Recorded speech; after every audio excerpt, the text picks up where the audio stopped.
US president Donald Trump ने कहा है कि अगले 10 दिन में फैसला करेंगे कि ईरान पर हमला करना है या नहीं। We may have to take it a step further or we may not. Maybe we're going to make a deal. You're going to be finding out over the next probably 10 days. और analyst कहते हैं कि कुछ भी हो सकता है, एक शॉर्ट रेंज वॉर भी हो सकती है और लार्ज स्केल एस्केलेशन भी हो सकती है। दूसरी तरफ ईरान डिले पर डिले किया जा रहा है, जबकि 400 केजी यूरेनियम ईरान के पास मौजूद है, लोकेशन किसी को पता नहीं, और 2 एयरक्राफ्ट कैरियर्स ऑलरेडी खित्ते में मौजूद हैं, जिस पर मुसलमान मुमालिक का यह कहना है कि हम नहीं चाहते कि हमारे ऊपर अटैक हो। At the same time countries like India, उन्होंने ऑलरेडी एडवाइजरी इशू कर दी है अपने सिटीजन्स के लिए कि ईरान में रहना खतरे से खाली नहीं।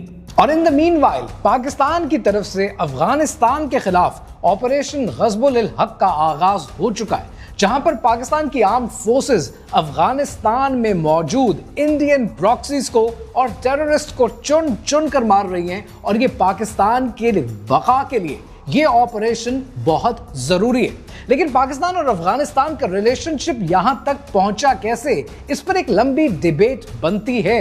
यहां से आपको अंदाजा होता है कि अफगानिस्तान की सरजमीन भी पाकिस्तान के खिलाफ इस्तेमाल होने वाली है। और अब आपको याद होगा कि कितने महीने पहले अपनी इस वीडियो में ये एग्जैक्ट ब्लूप्रिंट मैंने आपको समझाया था कि ईरान बहाना है, पाकिस्तान निशाना है। लेकिन पाकिस्तान के निशाना बनने से पहले ईरान को समझना जरूरी है। तो आपके ऊपर जबरदस्त हमला जो है भारत का और अफगानिस्तान की तरफ से, दोनों तरफ से, अब आप शिकंजे में हैं। वो अफगानिस्तान जो हमारा दोस्त था और हम उसके दोस्त थे और इमदादी थे। जून 2025 में अमेरिका ने ईरान के न्यूक्लियर फैसिलिटीज पर बंकर बस्टर बॉम्ब्स गिराए। वो बॉम्ब्स जो सिर्फ अमेरिका के पास हैं, जो जमीन के अंदर 60 मीटर तक जाते हैं। तब ट्रंप ने कहा कि Iran completely and totally obliterated है।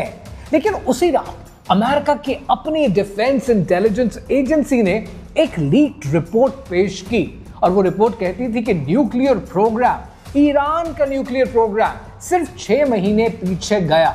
2 मुख्तलिफ बातें एक ही रात, एक ही मुल्क से, एक ही हुकूमत से। तो सवाल यह है कि क्या ईरान खत्म हो गया है? क्या ईरान में जंग होने वाली है? क्या ये जंग छोटे पैमाने की जंग होगी या ये जंग एक बड़े पैमाने की जंग में तब्दील हो जाएगी, या कुछ ऐसा जो आपको और हमें अभी तक बताया नहीं गया? कहानी क्या है, आइए समझते हैं।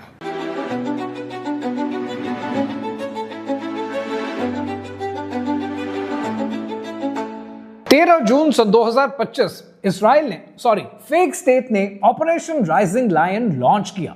एक रात में 200 से ज्यादा फाइटर जेट्स, 330 से ज्यादा म्यूनिशंस, नतान्स, फोर्डो, इस्फहान, ये तीनों ईरान की मेजर न्यूक्लियर साइट्स हैं, इन्हें डायरेक्टली हिट किया गया। लेकिन सिर्फ बिल्डिंग्स ही नहीं, इसराइल ने 14 न्यूक्लियर साइंटिस्ट भी मार दिए। ईरान के टॉप मिलिट्री कमांडर्स भी, एयर डिफेंस सिस्टम भी डिस्ट्रॉय किया। बेसिकली ईरान के रिजीम की आंखें निकालने की कोशिश की, हाथ काटने की, बाजू काटने की कोशिश की। और फिर एक हफ्ते के बाद अमेरिका भी आया अपने B-2 स्टेल्थ बॉम्बर्स के साथ, और ईरान का जवाब आया। ईरान का जवाब क्या था? एक सिंबॉलिक मिसाइल जो कतर की एक यूएस बेस पर मारा गया, एडवांस वार्निंग के साथ, 0 कैजुअल्टीज। ये समझने वाली बात है कि ईरान ने एडवांस वार्निंग क्यों दी, डेलिबरेटली कैजुअल्टीज को अवॉइड क्यों किया। इंटरनेशनल क्राइसिस ग्रुप कहता है कि Iran has time and again prioritised regime survival over escalation. मतलब ईरान जानता था कि अगर एक भी अमेरिकन मरा तो कहानी एस्केलेट कर जाएगी, और ईरान इस मौके पर एस्केलेशन नहीं चाहता। अब यहां एक बात है जो आपसे छुपाई गई। IAEA के डायरेक्टर जनरल राफेल ग्रॉसी ने 17 जून को खुद कहा कि we did not have proof of a systematic effort by Iran to move into a nuclear weapon। तो जो अटैक हुआ वो एक ऐसे न्यूक्लियर प्रोग्राम पर हुआ जिसके बारे में अमेरिका की अपनी इंटेलिजेंस एजेंसी कहती है कि ईरान ने अभी तक बॉम्ब बनाने का फैसला नहीं किया। तो फिर ये अटैक क्यों हुआ वो बाद में डिस्कस करेंगे। पहले अब सिचुएशन को देखते हैं कि आज की सिचुएशन क्या है। अक्सर जब लोग न्यूज पढ़ते हैं, एनालिसिस सुनते हैं, तो एक सवाल उनके जहन में आता है कि क्या ईरान ऑलरेडी खत्म हो चुका है? क्या ईरान की रेजिम गिर चुकी है? क्या ईरान में प्रोटेस्ट हद से ज्यादा बढ़ चुके हैं? तो यहां पर एक मिसकंसेप्शन है जिसे क्लियर करना जरूरी है कि ईरान गिरा नहीं है। ईरान गिरने के धाने पर जरूर खड़ा है और इन दोनों में फर्क है और इस फर्क को समझना आपके लिए जरूरी है। 28 दिसंबर 2025 को तेहरान के ग्रैंड बाजार के शॉपकीपर्स ने दुकानें बंद कर दी। प्रोटेस्ट शुरू हुआ 60% महंगाई के खिलाफ, रियाल की पोजीशन के खिलाफ, क्योंकि एक $1 1.4 मिलियन रियाल के बराबर पहुंच चुका था, 14 लाख के बराबर। इकोनॉमी फ्री फॉल कर रही थी और जितना बुरा डॉलर का हाल था वो आज पाकिस्तान में नहीं है। But time will tell and will talk about in some other video. Protest पूरे ईरान में फैल गया। सब 31 प्रोविंसेस में स्टूडेंट्स, वुमेन, शॉपकीपर्स, वो लोग जो ईरान के रेजिम को कभी सपोर्ट करते थे, वो सड़क पर निकल आए। चैथम हाउस के एनालिस्ट ने कहा है, और मैं उन्हें डायरेक्टली कोट कर रहा हूं, कि Iran has a political order that has lost the capacity to adapt. और फिर रेजिम ने क्या किया? सिक्योरिटी फोर्सेस ने लाइव फायर्स यूज किए। एस्टिमेट्स कहते हैं कि 6,000 या 30,000 के लगभग लोग मरे। डिफरेंट सोर्सेस हैं, एग्जैक्ट नंबर्स किसी के पास नहीं है। इंटरनेट का ब्लैकआउट कर दिया गया, जर्नलिस्ट अंदर नहीं जा सकते थे। लेकिन ये सबको पता है कि 2026 में होने वाले प्रोटेस्ट 1979 के इस्लामिक रेवोल्यूशन के बाद ईरान के सबसे बड़े अपराइजिंग में कन्वर्ट हो चुके हैं। लेकिन फिर भी सब कुछ हो जाने के बाद भी ईरान की रेजिम मिराकुलसली सरवाइव कर जाती है। सिक्योरिटी फोर्सेस साथ खड़ी रहती हैं, IRGC, रेवोल्यूशनरी गार्ड्स वो खड़े रहते हैं। चैथम हाउस ने खुद लिखा है, The greatest risks are now expansionist and aggressive Israel and a chaos of potentially collapsed Iranian state. ये एक सीरियस बात है और इस बात को समझना जरूरी है, क्योंकि अगर ईरान गिरता है, कंप्लीटली कोलैप्स करता है, तो इस वैक्यूम को कोई ना कोई तो फिल करेगा, और जो फिल करेगा उसके अपने कुछ स्ट्रेटेजिक इंटरेस्ट्स होंगे। अब एक सवाल है जो अक्सर लोग पूछते हैं कि ट्रंप अभी तक रुका हुआ क्यों है? ट्रंप को देखें तो बार बार यूएस प्रेसिडेंट की तरफ से थ्रेट पर थ्रेट आता है, लेकिन कोई एक्शन नहीं हो रहा है। ये कहानी क्या है? और ये एक इंपॉर्टेंट सवाल है और इसका जवाब वो है जो आपको टेलीविजन चैनल्स कभी नहीं बताते। थिंक टैंक्स और एनालिस्ट कहते हैं, और उनको मैं डायरेक्टली कोट भी करता रहता हूं, वो कहते हैं कि अमेरिका ईरान की स्ट्रेटेजिक सबमिशन चाहता है, बॉम्ब नहीं, सरेंडर चाहता है। मतलब ईरान को इतना दबा दो कि वो परमानेंटली अपना न्यूक्लियर प्रोग्राम लिमिट कर दे और रीजनल रोल छोड़ दे, और मान ले कि अमेरिका कभी भी उस पर अटैक कर सकता है, इस खौफ में रहे। इसीलिए फुल स्केल वॉर नहीं चाहता, इसीलिए सिर्फ डर पैदा करना चाहता है। लेकिन अब यहां पर एक और एंगल भी है जिसको समझना जरूरी है। Gulf states, Saudi Arabia, Qatar, UAE, Egypt, इन्होंने अमेरिका को प्राइवेटली कहा है कि हम पर अटैक मत करना। एक सीनियर गल्फ ऑफिशियल ने न्यूयॉर्क टाइम्स को बताया है कि उन्होंने ट्रंप एडमिनिस्ट्रेशन को वार्न किया है कि ईरान के पास अभी भी शॉर्ट रेंज मिसाइल्स मौजूद हैं जो गल्फ में यूएस इंटरेस्ट को टारगेट कर सकते हैं। रिस्पॉन्सिबल स्टेट क्राफ्ट के एक एनालिस्ट ने कोट किया है, और मैं डायरेक्टली मेंशन कर रहा हूं, कि bombing Iran goes against the calculus and interest of the Arab gulf states, neutralising the Iranian regime could translate into the unparalleled hegemony of Israel which won't serve the Gulf states। अब आप समझ रहे हैं कि क्या हो रहा है? सऊदी अरेबिया ईरान को दबाकर रखना चाहता है, लेकिन ईरान को कंप्लीटली कोलैप्स करना नहीं चाहता, क्योंकि अगर ऐसा होता है तो वैक्यूम पैदा होता है और इस वैक्यूम के अंदर इस्राइल और ज्यादा ताकतवर हो जाता है। इंटरनेशनल क्राइसिस ग्रुप ने 23 फरवरी को, लिटरली अभी, प्रैक्टिकली उसने लिखा है, Trump's own mid term elections are drawing near, polls suggest war with Iran will be highly unpopular।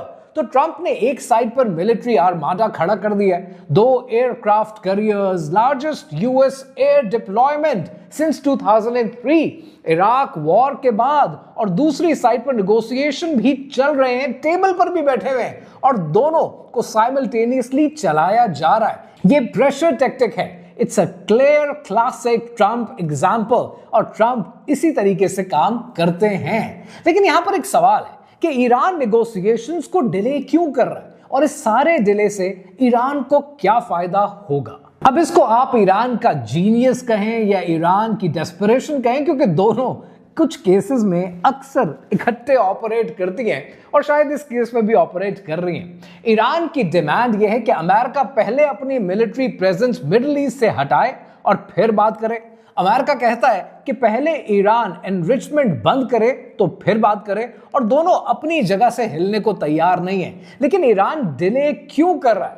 3 reasons हैं, और जो थिंक टैंक्स के मुताबिक बड़े प्रैक्टिकल हैं, प्लॉजिबल हैं और समझने जरूरी हैं। पहला रीजन ये है कि ईरान सीक्रेटली अपना न्यूक्लियर प्रोग्राम रीबिल्ड कर रहा है। सैटेलाइट इमेजेस में देखा गया है कि नेतान्स और इस्फहान पर डैमेज्ड बिल्डिंग्स पर नई छतें बनाई जा रही हैं और कंटेंट्स छुपाए जा रहे हैं। इजरायली और यूएस एनालिस्ट कहते हैं कि वो अपने एनरिचमेंट यूरेनियम स्टॉक पाइल जो ट्रेस हो सकते हैं उनको बचाना चाहता है। दूसरा रीजन ये कि जितना डिले होगा उतने ज्यादा मिसाइल प्रोडक्शन हो जाएगी। एल्मा रिसर्च इंस्टीट्यूट ने फरवरी 2026 में रिपोर्ट किया है कि ईरान 2000 मिसाइल के स्टॉक रीबिल्ड करने की कोशिश कर रहा है। और तीसरा रीजन ये, और ये सबसे हिडन पॉइंट है, कि ईरान एक पॉइजन चैलेंज डील का वेट कर रहा है। Former secretary of state John Kerry ने खुद कहा है कि करंट नेगोशिएशंस वो सिचुएशन रिजेंबल करती है जैसी सिचुएशन खुमैनी को 1998 में सीज फायर के वक्त एक्सेप्ट करनी पड़ी।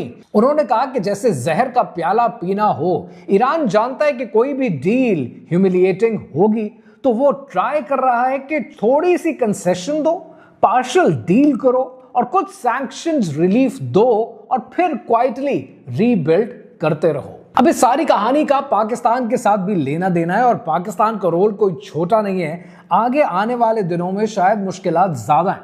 अब इस कहानी को समझने के लिए पहले ये समझें कि 17 सितंबर 2025 को अल यमामा पैलेस के अंदर, रियाद के अंदर, प्राइम मिनिस्टर शहबाज शरीफ और एमबीएस के बीच में एक एग्रीमेंट साइन हुआ, जिसको आप स्ट्रेटेजिक म्यूचुअल डिफेंस एग्रीमेंट के नाम से जानते हैं, जिसमें लिखा गया कि एक पर हमला दूसरे पर भी हमला समझा जाएगा।